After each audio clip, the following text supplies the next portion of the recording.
Saudara, terima kasih masih di Sapa Indonesia Pagi bersama saya Mario Sarong dan juga narasumber saya mantan penyidik KPK Praswat Nugraha dan juga ada kuasa hukum Hasto Kristianto, Erna Ratna Ningsi dan koordinator masyarakat anti korupsi Indonesia atau MAKI, Boyamin Saiman. Saya ke Bu Erna. Bu Erna, melalui pernyataan-pernyataan yang disampaikan setelah Pak Hasto jadi tersangka kemarin, PDIP dan juga Pak Hasto ini memberikan pernyataan-pernyataan yang dalam tanda kutip ini mau belak-belakan. Apakah bisa atau benar Pak Hasto akan belak-belakan hari ini dalam pemeriksaan oleh KPK?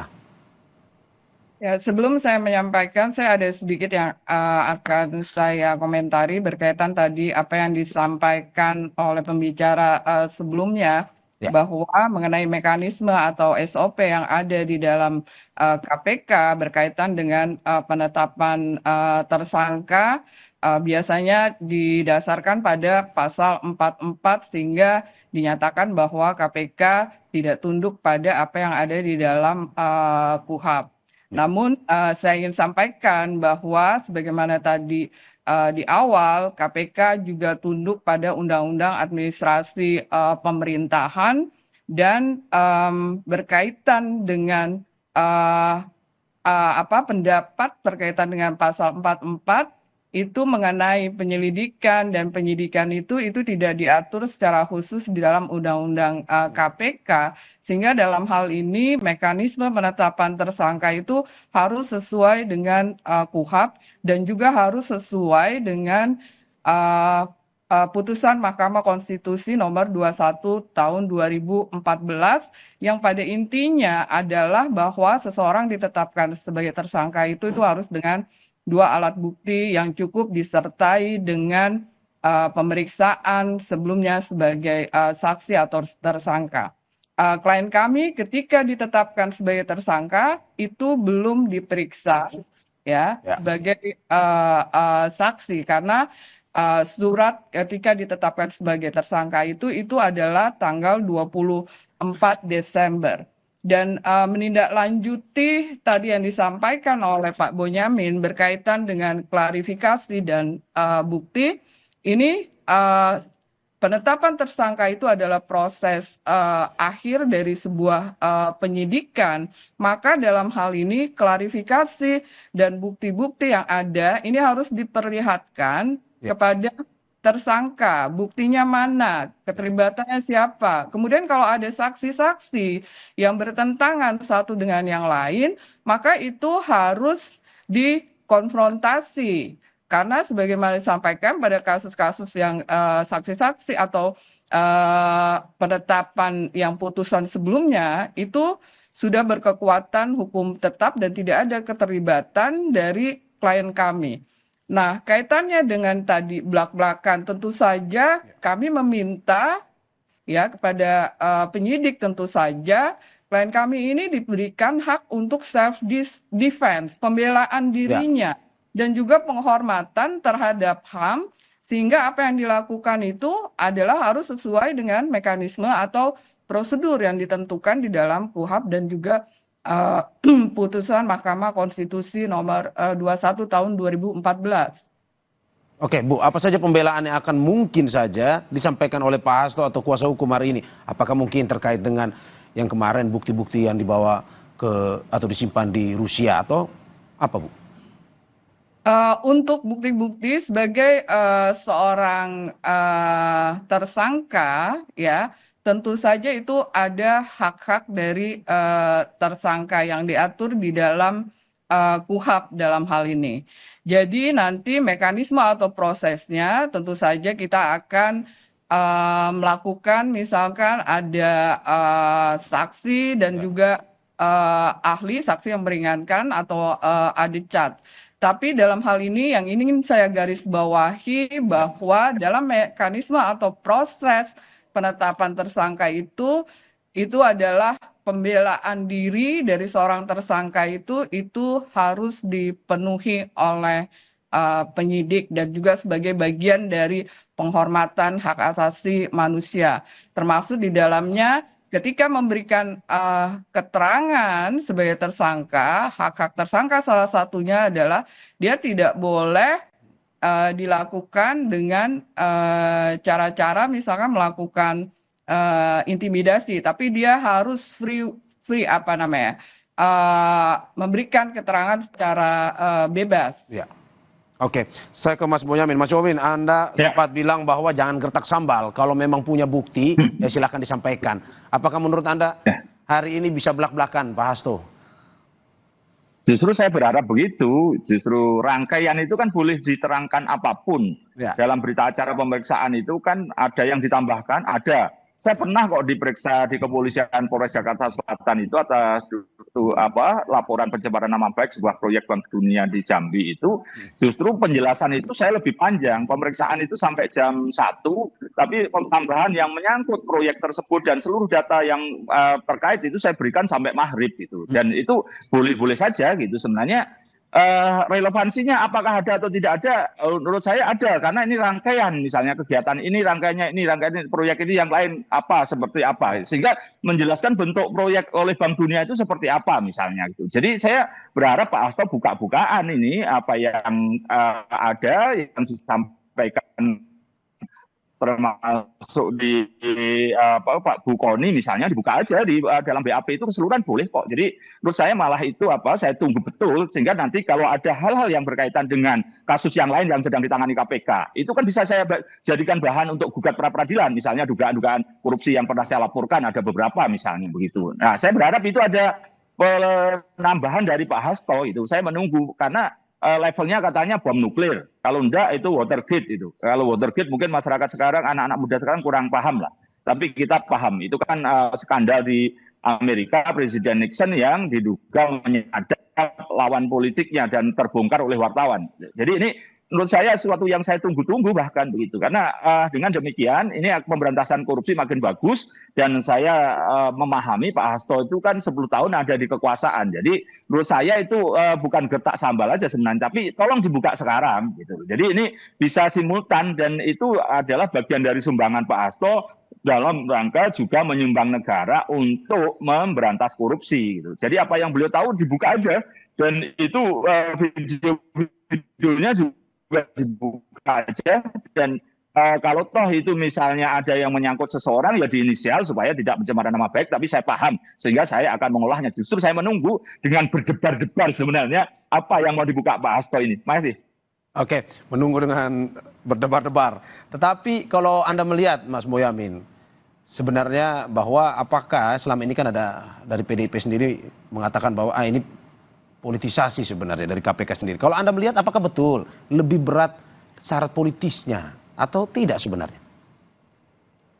Ya dua-duanya ada dan punya nilai sendiri-sendiri. Soal level itu kan siapa yang bicara, siapa yang punya kepentingan itu bahwa lebih besar mana, lebih kuat mana. Kalau saya sama-sama kuatnya. Hukumnya memang ada kok gitu loh. Dan ini ada prosesnya terkonfirmasi oleh putusan pengadilan tadi Wahyu Setiawan, Bertina Federatio, terus Saiful Bahri itu kan memang ada dugaan sudah terkonfirmasi ada suap dan sudah dihukum 3 orang itu. Nah, sekarang pemberi suapnya siapa? Nah, itu jelas Harun Masiku. Nah, Harun Masiku itu kan ada yang membantu, ada yang memproses. Itu kan yang mencoba digali oleh KPK dan itu bagian dari hukumnya gitu. Bahwa ini menyangkut Pak Hasto sekjen partai pemenang pemilu, iya gitu kan, dan itu politis dan semua hal yang berkaitan dengan proses hukum itu memang apalagi korupsi itu kan memang orang punya kekuasaan, yang punya akses kepada kekuasaan dan atau pengusaha yang mengakses kepada anggaran negara sehingga anggaran negara juga oleh penyelenggara negara itu ya kalau tidak eksekutif juga legislatif bahkan yudikatif dulu Mahkamah Konstitusi ada yang menerima suap. Nah itu memang bagian dari proses yang pasti KPK akan banyak tuduhan untuk ini bahwa politis tapi saya yakin KPK juga akan tetap menjalankan koridornya sesuai koridornya dan kita tunggu bahwa proses ini nanti yang akan membuktikan persidangan pokok perkara itu. Justru saya ingin mendorong penuh nanti disidangkan pokok perkara, tidak ada penundaan-penundaan lagi kayak kasusnya Pak Firly di Polda sudah setahun ini tidak kelar-kelar juga gitu dan atau perkara-perkara lain yang saya harus mengajukan gugatan-gugatan pra peradilan karena mangkrak 4 tahun 5 tahun bahkan ada yang dikabulkan tapi juga belum jalan lagi. Nah, ini saya berharap KPK dalam masa periode kepemimpinan yang sekarang itu tidak lagi menunda-nunda penuntasan perkara, segera dibawa ke pengadilan dan dilakukan proses di sanalah verifikasi oleh semuanya, klarifikasi semuanya, autorisasi oleh semuanya, ada penegak hukum semuanya, ada pengacara, ada jaksa, ada hakim. Justru itulah yang saya tunggu. Justru nanti mudah-mudahan di kepemimpinan yang sekarang itu kita dorong tidak ada lagi perkara mangkrak. Entry point-nya dari perkara Pak Hasto ini. Jadi inilah ya, hukum memang dijalankan dengan politik, politiklah yang menjalankan hukum. Jadi kalau kemudian ada singgungan-singgungan politik, itu suatu yang wajar dan bahkan levelnya lebih tinggi. Saya menyatakan hukumnya halal, itu halal. Oke, saya ke Mas Pras. Mas Pras, ini belak-belakan katanya hari ini. Tapi apa sebenarnya yang mungkin saja bisa meringankan? Arti kalau misalkan Pak Hasto punya bukti, kuasa hukum punya temuan baru yang bisa mungkin saja disampaikan pada hari pemeriksaan ini yang bisa meringankan juga kasusnya ini. Bisa saja, kalau saya juga dari awal sudah sampaikan ke teman-teman, ya kali-kali kita di panel sama teman-teman dari PDIP, itu jika kemudian Pak Hasto memiliki alat bukti yang cukup dan material, itu bisa mengajukan status sebagai justice kolaborator, which is itu 2/3 akan dikurangi ya hukumannya nanti kalau masuk ke pengadilan tipikor. Nah ini juga penting banget dan dilindungi oleh undang-undang maupun ada PP-nya bahkan. Untuk partisipasi publik dalam pemberantasan korupsi, ada peraturan pemerintahnya, bahkan ada rewardnya. Untuk kasus suap itu 10 juta, untuk kasus kerugian keuangan negara itu 100 juta. Jadi negara bahkan memberikan reward ke masyarakat. Jadi tidak hanya Pak Hasto, tapi juga seluruh masyarakat luas, itu sangat ditunggu sekali alat bukti tambahan ataupun laporan perkara baru, tidak ada masalah ke KPK. Jadi ini kan harapan kita semua justru malah kalau misalnya Pak Hasto hari ini misalnya menyampaikan alat bukti baru atau menyampaikan ada tokoh-tokoh lain yang di atas, yang lebih berkuasa atau lebih di atasnya lagi, yang sebenarnya ada yang memainkan ini sebagai intelektual dader misalnya, ada yang mengkontrol semua berlangsungnya perkara ini. Nah ini sebenarnya ditunggu-tunggu sekali sama KPK. Tapi yang juga menarik, kalau misalnya kita bertarung di sah atau tidak sahnya penetapan tersangka, misalnya hari ini kita bicara soal itu, saya pikir akan sangat sulit, Mas, karena ini sudah dilapis dengan sprindik perintangan penyidikan juga, jadi memang ada pasal 55-nya Harun Masiku dan ada perintangan penyidikannya, jadi 152, 153, dua sprindik. Ini juga yang menurut saya justru malah lebih baik kalau misalnya Pak Hasto mengajukan justice kolaborator dan menyampaikan semua alat-alat bukti itu ke KPK. Jadi ini akan membongkar semuanya. Oke. Saya ke Bu Erna. Bu Erna, menarik bahwa ada usulan untuk GC, justice kolaborator. Dari kuasa hukum sempat berpikiran atau mungkin punya jalan untuk sampai ke situ kah atau gimana? Saya pikir itu pertanyaan yang tidak relevan, karena dari kami sendiri ini PDI Perjuangan menyatakan bahwa kasus Mas Hasto ini adalah politisasi hukum. Dan ini merupakan pemidanaan yang dipaksakan, sehingga tidak mungkin itu dilakukan yang tadi JC itu. Kenapa kami sampaikan? Karena ini ada upaya pembentukan opini publik secara terus-menerus terkait isu Harun Masiku. Padahal kita ketahui di dalam perkara ini tidak ada kerugian negara. Kemudian fakta-fakta yang kami sampaikan, kenapa kami mengatakan bahwa ini adalah politisasi hukum? Ini karena kritik keras yang dilakukan oleh klien kami terkait dengan berbagai fenomena isu-isu yang berkembang di masyarakat atau isu-isu publik. Misalkan kenaikan pajak 12%, kemudian juga berkaitan dengan spanduk-spanduk yang menyerang Ibu Ketum dan juga partai. Kemudian juga ketika ditetapkan tersangka, ini terjadi menjelang Kongres PDI Perjuangan, dan dalam hal ini peran Sekjen ini sangat penting. Kemudian lagi-lagi juga hal yang sama, pemeriksaan sebagai tersangka dilakukan pada saat rangkaian HUT PDI Perjuangan dengan berbagai rangkaian fakta-fakta yang ada, maka kami berkesimpulan bahwa ini adalah politisasi hukum dan pemidanaan yang dipaksakan terhadap klien kami. Faktanya klien kami ini itu tidak pernah ya diperiksa ya sebelum penetapan tersangka ya. Karena kasus yang diperiksa di awal itu sudah selesai. Jadi dalam mekanisme atau proses di pengadilan ketika perkara itu selesai, maka bukti-buktinya itu akan dikembalikan ya kepada si terdakwa.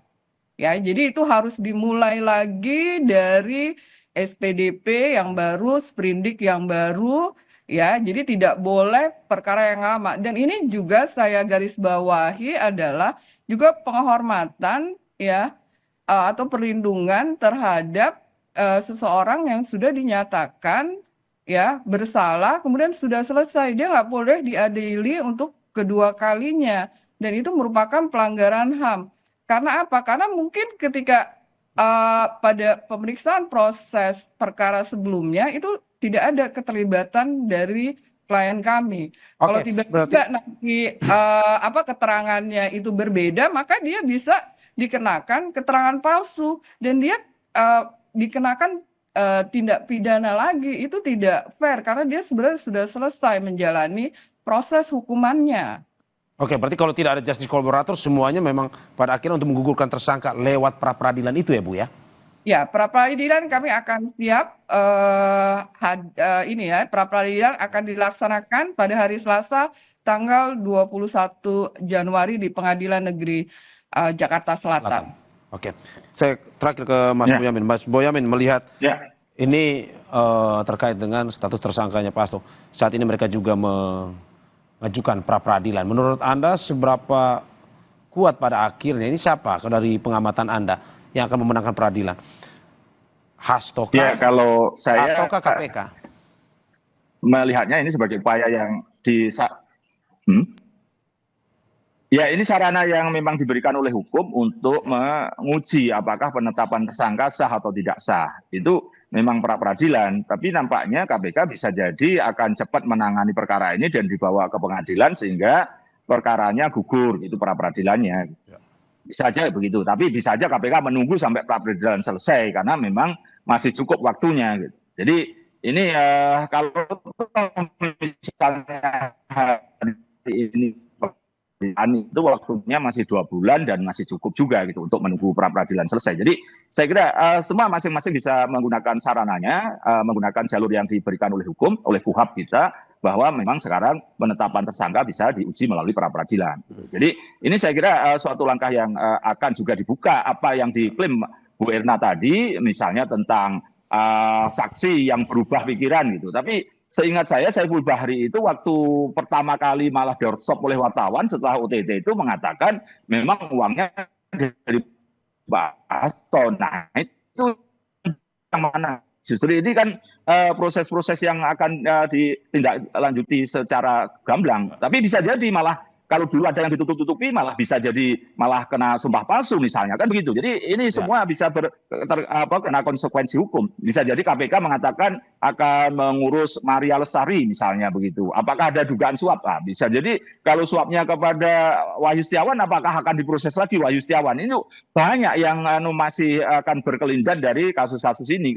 Jika dalam posisi ini KPK ingin menghadirkan keadilan semua yang terlibat di proses hukum. Nah, ini sebagai entry point karena KPK selama ini tidak pernah tuntas menangani perkara gitu. Perkara misalnya DPRD Madiun dulu itu tidak dituntaskan. DPRD Malang ada yang tuntaskan tapi kurang misalnya. Jambi juga begitu dituntaskan. Jadi banyak hal KTP juga belum tuntas sampai sekarang yang besar pun gitu. Jadi ini menurut saya KPK ketika ini tidak menuntaskan semuanya perkara ini dengan mentersangkakan Pak Hasto, kita tinggal menagih janji KPK harus tuntas semua dong gitu. Oke, kita tunggu terus perkembangan kasus ini dan pada hari ini kita akan saksikan nanti pemeriksaan Sekjen PDIP Hasto Kristianto oleh Komisi Pemberantasan Korupsi. Terima kasih para narasumber, mantan penyidik KPK Praswat Nugraha. Terima kasih Mas. Iya, Mas. Terima kasih kuasa hukum Hasto Kristianto, Bu Erna Ratnaningsi. Terima kasih juga Koordinator Masyarakat Anti Korupsi Indonesia atau MAKI, Bonyamin Saiman. Terima kasih, Mas. Terima kasih, sehat-sehat selalu Bapak Ibu. Saudara jangan kemana-mana karena Sapa Indonesia Pagi akan segera kembali dengan informasi lainnya. Salah satunya, usai resmi diperkenalkan ke publik, pelatih Timnas Indonesia Patrick Kluivert menargetkan meraih 4 poin agar Indonesia lolos ke Piala Dunia. Strategi apa demi meraup poin untuk skuad Garuda? Kita bahas usai jeda.